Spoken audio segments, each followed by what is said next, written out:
You're drowning in your own voice. You keep talking, explaining, negotiating for respect that was never yours to demand. You chase validation like it owes you a debt. You apologize for taking up space. You break down your own walls just to prove you're harmless. But here's the brutal truth no one tells you. The loudest room is always the emptiest, and the quietest people in it are the ones building empires while you're busy defending a version of yourself that doesn't even exist anymore. Close your mouth, step back from the noise, let them wonder what you're doing, because the moment you stop explaining, the moment you stop chasing, the moment you stop begging for permission to take up space, something shifts. The air gets heavier, the room leans in, and your silence, it stops being an absence. It becomes a weapon. So let me tell you something.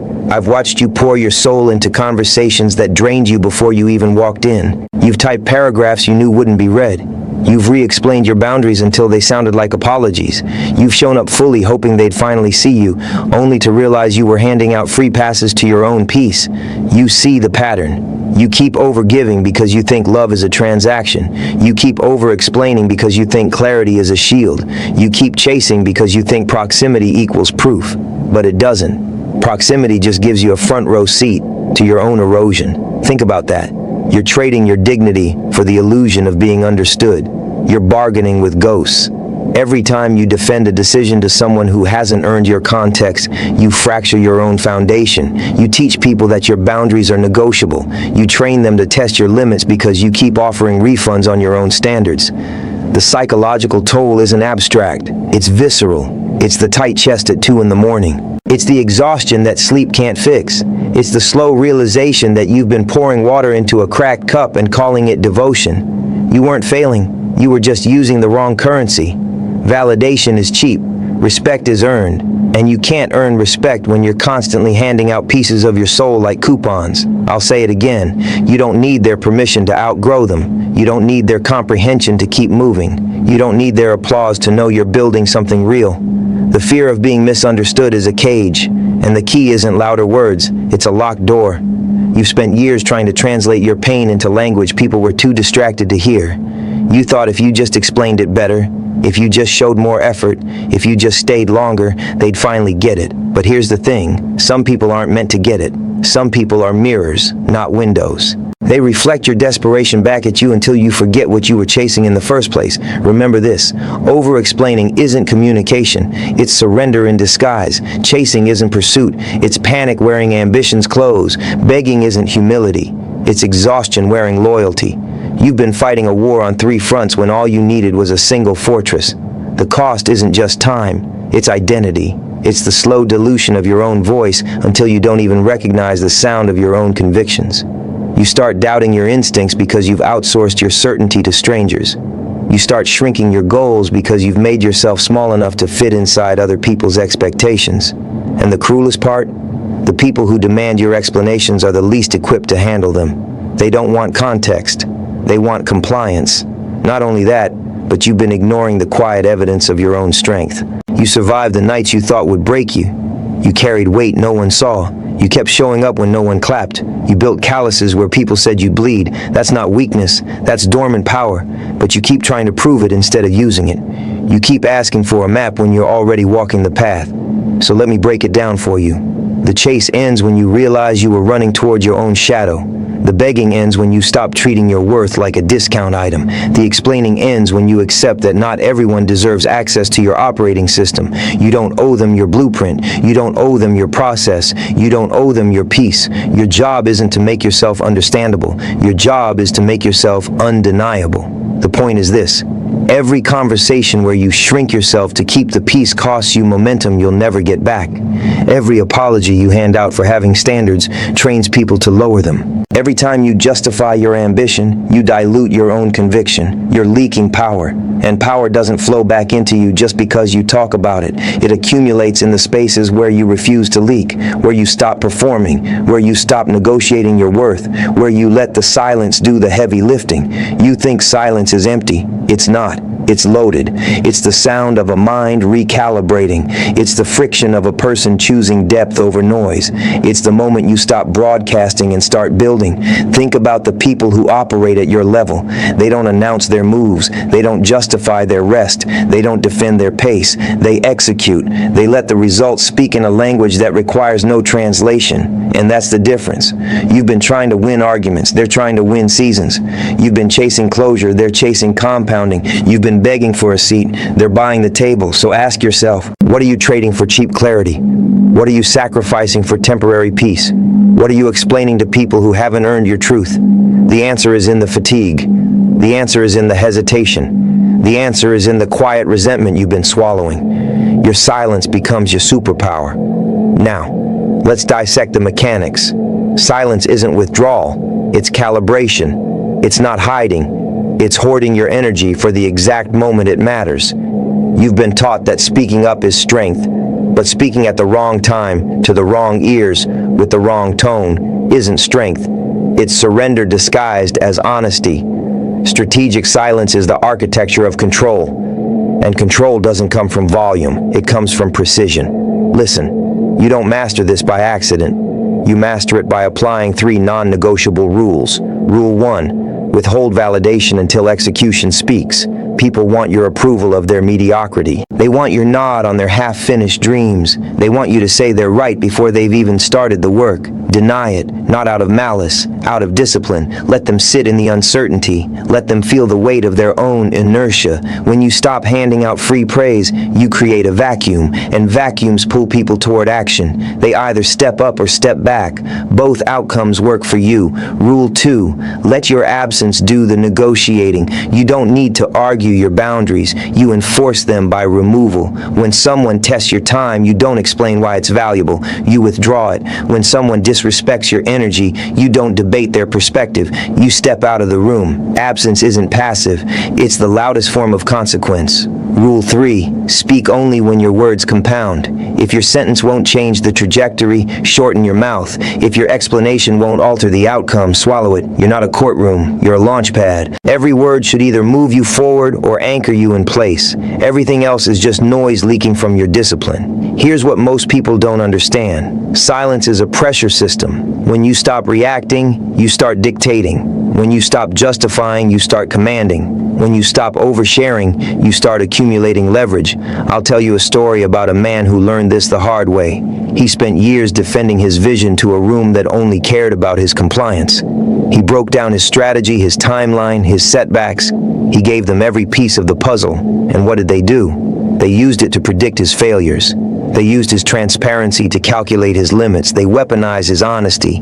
So he made a decision. He stopped reporting. He started executing. He went quiet. No updates, no defenses, no explanations, just movement. 6 months passed. The room forgot about him. 8 months passed. The rumors stopped. 12 months passed. He walked back in with something they couldn't argue with. Not a speech, a structure, a system, a result. And in that moment, every word he ever wasted trying to convince them became irrelevant. Think about that. You don't need to win the argument. You need to outlast the doubt. You don't need to convince the crowd. You need to become the outlier. The story doesn't end with his return. It begins. Because silence doesn't just protect you, it prepares you. It gives you space to fail forward without an audience. It gives you room to recalibrate without interference. It gives you the luxury of being misunderstood until you're undeniable. And while they're busy guessing what you're doing, you're busy doing it. While they're analyzing your pause, you're stacking your reps. While they're waiting for your explanation, you're writing the next chapter in ink they can't erase. But here's the thing. This isn't about arrogance,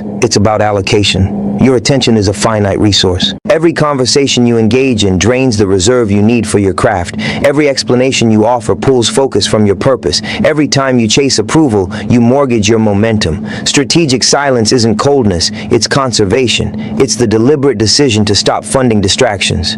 You wouldn't pour your savings into a leaking account, so why pour your energy into ears that don't convert? Let them wonder, let them speculate, let them project their insecurities onto your quiet. That's not your burden. That's their friction. Your only job is to keep moving, to keep refining, to keep stacking days where you don't react, where you don't justify, where you don't break character. Let me be clear. You're not hiding. You're hunting. And hunters don't announce their position. They wait for the right angle. They track. They measure. They strike only when the outcome is inevitable. That's how you build discipline. You treat your focus like ammunition. You don't fire at noise. You aim at targets. You don't waste rounds on shadows. You conserve for the moment the path clears. And when it does, you don't need to explain your shot. You just hit it.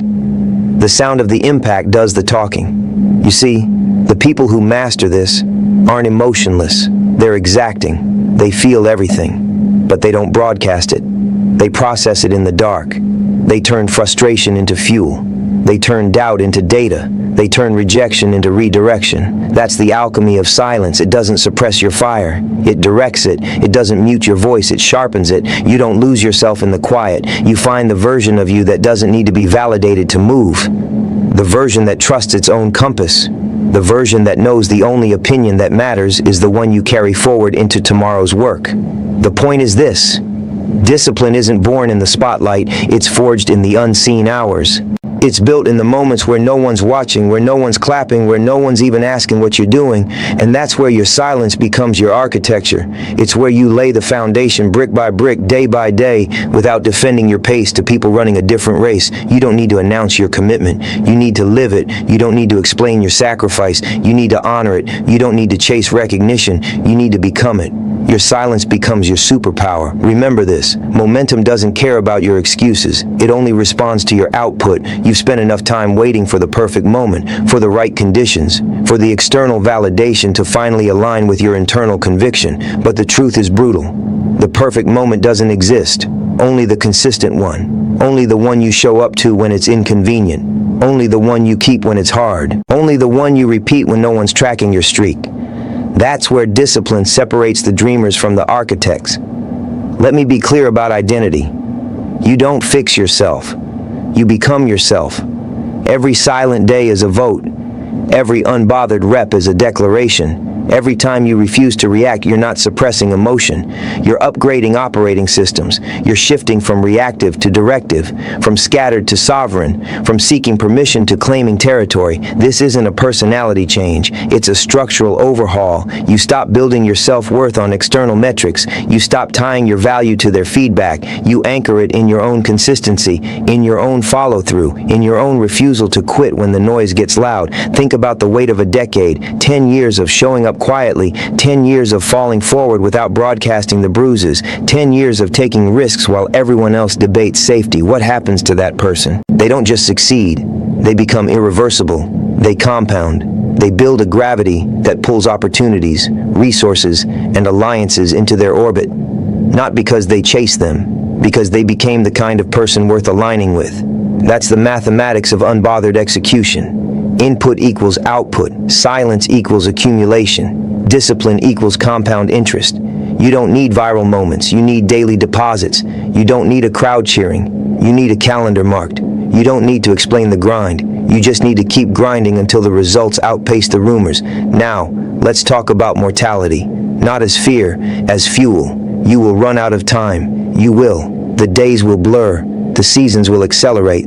The people who doubted you will keep doing what they've always done, and you'll look back at the years you spent explaining, chasing, begging for a validation that was never going to satisfy you. Don't ring the bell on your potential. Don't let the loudest voices in the room dictate the quietest decisions of your life. You weren't born to negotiate your worth. You were born to deploy it.